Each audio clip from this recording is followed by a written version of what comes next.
Hello, Power Up Nation. I'm Pat Council, and on Designing Your Life today, we're going to talk about your physical environment. So you're about to learn not just about your living space, but we're going to examine several different areas of your physical environment that you want to pay attention to because it's going to help you achieve your goals. So you're going to learn how your physical environment helps you achieve.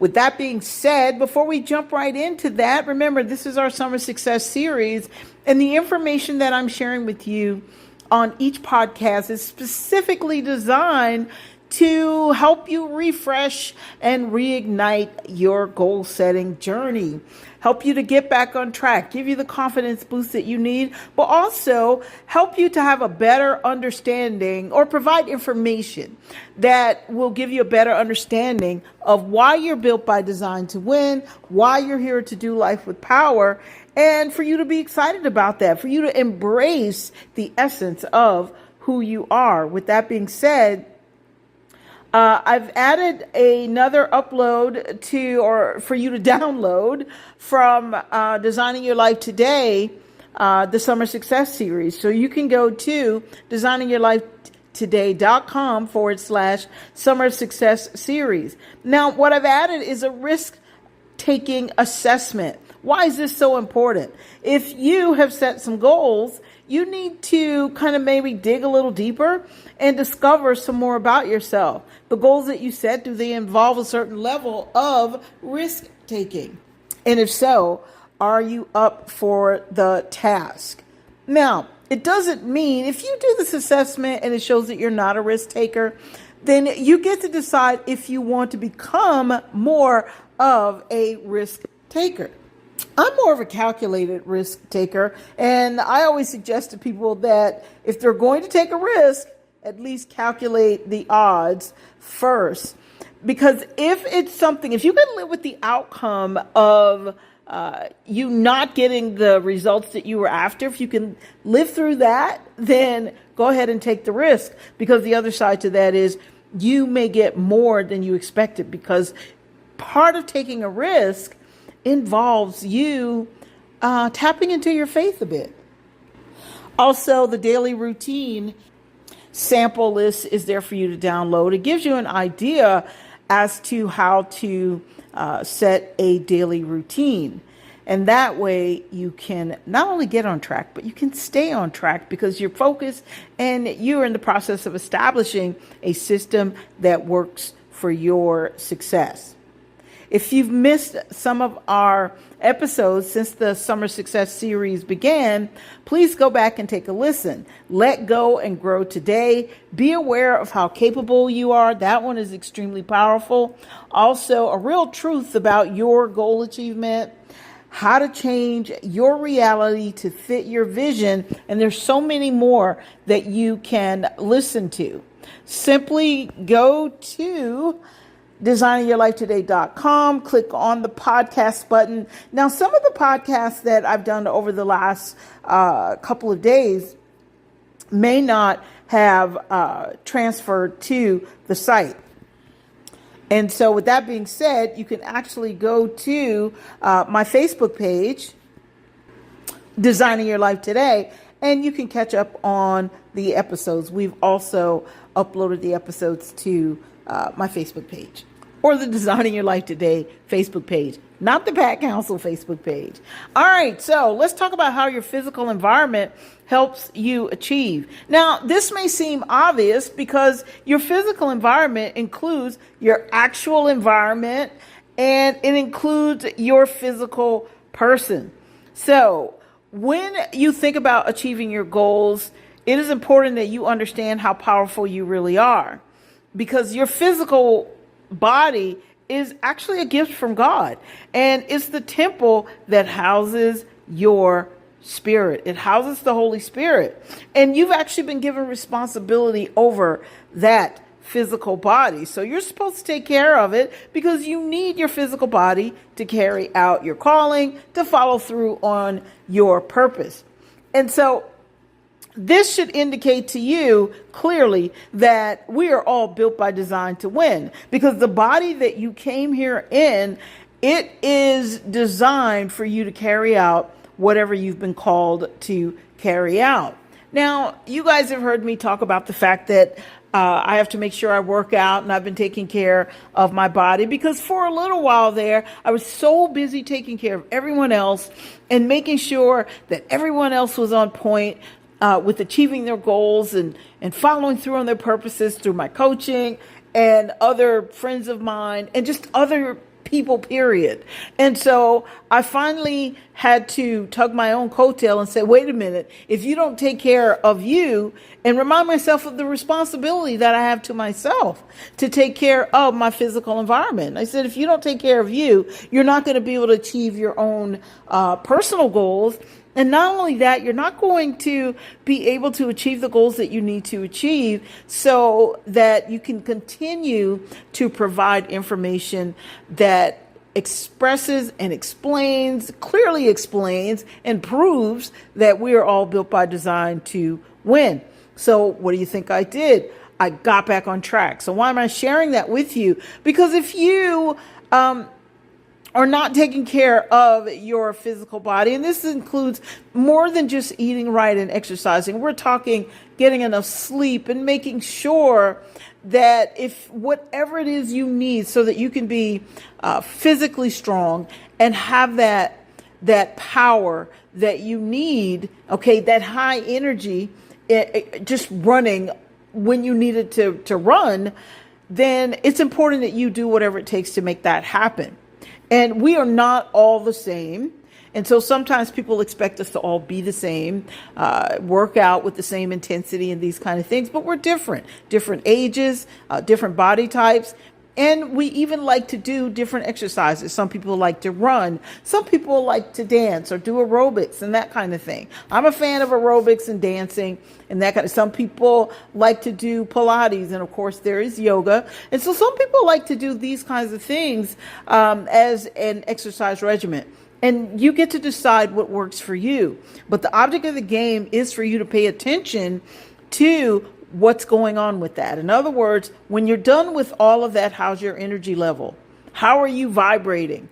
Are you, in other words, is your energy vibrating at a level to where you can stay on point and do what it is you're supposed to do, where you can follow through on your calling without kind of, breaking down, so to speak. I had a vision of a car in my head when I was saying that. So with that being said, pay attention to your physical body. So let's talk a little bit more about how your physical environment helps you. Now, we've established that, hey, if the physical body is not intact, it does not matter how brilliant you are, how much you want to accomplish things. You can only go so far and do so much, or you may not be able to do anything at all because you took the very body that you were given for granted. And so you've heard my confession, so we're not going to go through that again. But I've been staying on track, and I can tell you, I said to one of my friends that I had coffee with, actually, it was tea, about a month ago. And I remember saying to her, I said, wow, you know what? I feel great. And it's because I was back on track and I was staying on track and I was eating the right foods instead of just grabbing something. So think about this as it relates to where you're headed. All right, so let's move on. The other part of your environment that you want to pay attention to is your physical environment, which would include your living space or your working space. And it includes a few other things that we're going to talk about in a moment. You have to have respect for, let's say, what you've been given. Okay. And let's start with the living space. If we're talking about your living space and your workspace, is it orderly? You have to bring order to it. And I know I've talked about this before, but you want to bring order to it because this creates the kind of flow that you need when things are in order, when things are clean. And you know, it's funny. I've had, especially people that live alone, and I'm coaching them, and some of them, I will ask them that question. So, do you wash your dishes every single day? In other words, do you put them in the dishwasher? What do you do? And I had one person say, you know what, I kind of get a little bit behind on that, and there's nobody here to see it. But this is the thing. There may not be anyone there to see that you're not cleaning your kitchen or washing your dishes. However, you see it. And your brain sees it. Your mind records that as a piece of clutter and as an undone or incomplete task. And so just imagine if you have lots of incomplete tasks and you're surrounded by all of these incomplete tasks. This is where we get clutter from. And your brain and your mind, it's not running as efficiently as it could.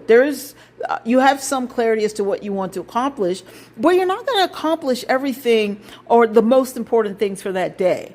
Why? Because your energy is scattered.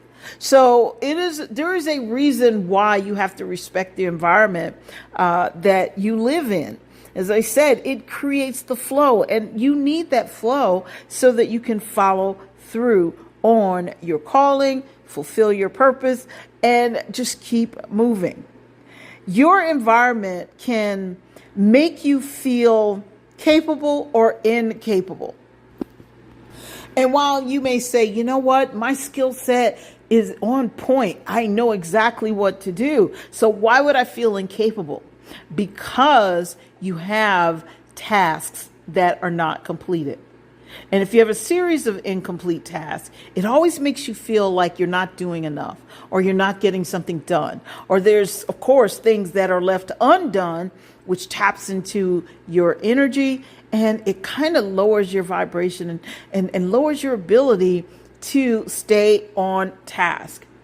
When you walk into an orderly house, a clean house, an organized house with the dishes put away and all of these things, then you know what happens?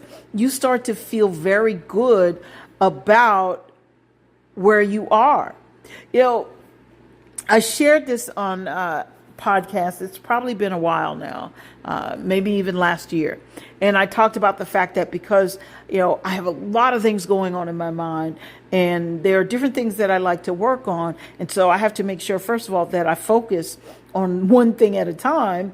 And secondly, because I like to read and I read lots of magazines and books and things of that nature, sometimes I can actually get some clutter going pretty good. I can clutter things up pretty quickly. However, and this had to be last year, because one of the things that I promised myself is that I would declutter or clear the clutter, I should say, daily. And what that means is instead of leaving an open task, an unfinished task open on my desk, I don't necessarily have to finish the task, but I do need to kind of close the book. I usually put a bookmark. Yes, I put bookmarks in my composition notebooks. And if you're saying, wow, why don't you put all this stuff on the computer? It could be, so much orderly. And you could be so much organized. Well, I put a lot of things on my computer, but there are some things I like to write in longhand, and I don't want it on the computer. Okay. Hackers are still real. And there's some things that if they're going to hack me, they're going to hack me after I've got the chance to use my own ideas. So with that being said, plus I just like writing on paper. Okay.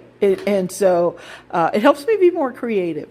But the point that I'm making is, so the object of the game is for me to make sure that my desk is clear. So when I walk into my desk, there's my laptop sitting there, and there is one notebook that I'm going to be working with for that day. So the same thing applies to my kitchen. I have to make sure that, okay, wash the dishes. It's easy to kind of let all of this stuff, especially as adults, we can wash the dishes if we feel like, right? Unless you have children. And then sometimes parents make their kids wash the dishes, but that's another story. The point that I'm making is that when everything is in order, okay, we're not talking about perfection here. We're talking about doing something that, you're naturally built to do. And that is put things in some semblance of order so that you can continue to move forward. Now, if you say, you know what, I'm a sloppy person, I'm an unorganized person, the question I have to ask you is if you work a job, or even if you, let's say, leave home, you own your own business and you leave home for the day to go to an appointment, do you go sloppily, looking sloppy? Or do you dress nicely because you want the outside world to think that you've got it all together? Now, if you are dressed properly and if you are dressed professionally when you leave the house, but then you come back and you throw everything on the floor or whatever, you know what? It isn't because you're sloppy, or it isn't because you have an inability to organize things. You've actually decided that you don't feel like hanging things up. So you just kind of threw it to the side and you thought, I'll get to it later, which is a form of procrastination. So I hope you guys can see, when you start to take better care of your environment, such as if you take the time to hang things back up and put things back where they belong, then you know what? At some point you start to feel capable. You feel very good about what you can do, just because. In other words, if you're an adult, you don't necessarily have to hang your clothes up, okay? But you feel good because you took the responsibility for hanging the clothes up and making sure that you had an orderly environment. So it makes you feel more capable. This makes you actually believe that you can achieve more because you're thinking, you know what, look at how I put all this together. And you go, you know what, Pat, I don't really think like that. But your subconscious mind does. Your subconscious mind realizes that you care about the things that you have. You know, biblically speaking, if you are faithful over the little things or a little, then God will give you more because he sees that you can be trusted. So if you can be or handle smaller responsibilities, then this proves that you can handle the bigger ones. And this is a subconscious thing, okay, as well as a spiritual thing. So this is how your physical environment helps you achieve more. I would suggest that you set aside a day or 2 or 3, whatever you need, and decide that, you know what, I'm going to bring order to things. And if you live in a big space, a big home, then get some help with that, but get it done. It is important for you to understand that when things are out of order, it is kind of ciphering off your energy. So you can either raise your energy or you can lower your energy by allowing that clutter to exist. And everywhere you look, when you wake up, instead of feeling like you're on point or feeling like you're on the path to getting the wealth that you desire, you feel not so wealthy. You feel incomplete. So this is how your physical environment helps you achieve when you bring some order to it. So with that being said, we're going to wrap up, and I'm going to just want to remind you to be a good steward over everything that you own. And everything that you own, it includes every physical thing, okay? Which of course starts with your body. And I mentioned your living space. It includes your car. It includes your office space. It also includes your family, friends, pets, and even your money. Now, you don't own your family and you don't own your friends, but they are physical beings that you have a connection to. So how you treat them, that matters as well. Okay, if you're a fair-weathered friend, I can assure you that affects your energy. And you're not a happy person. And it becomes very difficult for you to achieve. Why? Because people who are not nice to their family and friends, that's an indication, a strong indication that there's a confidence issue. See, how we treat others is how we treat ourselves. And while we go, you know what, I dress nicely and I spend lots of money pampering myself, but I certainly don't do it for my family and friends. But you know what? That's what you call spending all of that money to pamper yourself. And there's nothing wrong with that. Please keep doing it because it feels good. But if you can treat everyone else with a certain level of kindness, or the kindness that they deserve and the respect that they deserve, then you're pampering and all of that you're doing for yourself while you're putting everyone else down. What that's saying is that on the inside, you don't feel good. So you have to spend extra money to make the outside look good. And as a result, again, achievement, not so great. And even the things that you do achieve, or the level on which you achieve, you're never happy with that level. Okay, because of how you treat other people. So you see how your physical environment can help you achieve. So with that being said, that's all I have for you guys, except I want to remind you to go to designingyourlifetoday.com/success series. And please take the time to download the freebies that are provided there for you. And I'm going to be bringing some more information to you that I believe you're going to find it to be very helpful, very beneficial, and it might inspire you. Okay, it will inspire you. So feel free to keep checking that page out. And we have so much more coming as we go through this week and we go through next week. And then once we get into September, it's time to take things up a notch and move into things that will take you where you want to be. Now, the Summer Success Series, the episodes that I've been bringing you, this is 6 weeks long in the information, but it's going to stay up there for a while. So we're going to leave it up there. Probably, I want to say through the end of September, maybe October, but we'll see. But we're going to leave it up there as we move into a different phase in the month of September after Labor Day. So with that being said, I want you guys to have a magnificent day and do life with power, knowing that you're built by design to win.